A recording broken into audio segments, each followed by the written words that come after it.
إلا بدهم يعني أنام غرفة النوم، كنت ما راح أنام.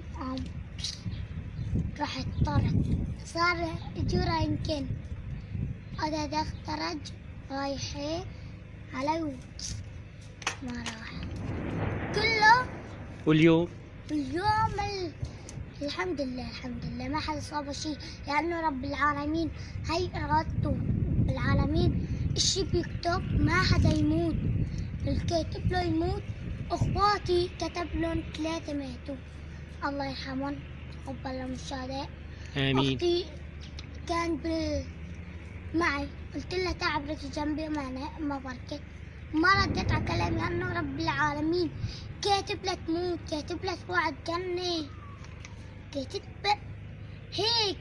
أخوي هذيك المرة الشتخايل قالت له ما رح تجي عنا، ما رح تجي عندي.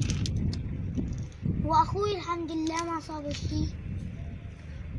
بيت جدي والله ما وعي. انت ايش صابك؟ ما هذا انفتح هيك كل راسي وأسعفوني بالمشي. ايه ما مت الطيب؟ هيا أن رب العالمين رادته. يا عيني عليك. رب العالمين ايش بيكتب؟ اللي بده يموت واللي بده يعيش، هي إرادة الواحد. أحد، الواحد الأحد. ايه الواحد مثلا هيك كافر ما بصلي العشاء والمغرب، ما بصلي يكفر مثلا، يا لطيف.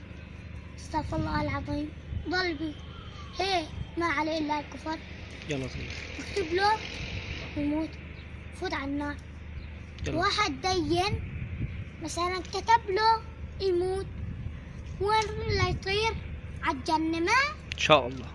إن شاء الله، إن شاء الله نحن هون صامدون، يا عيني عليك. صامدون إلى الأبد هون. إن شاء الله.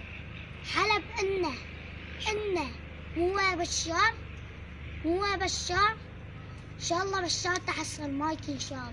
يا عيني عليك.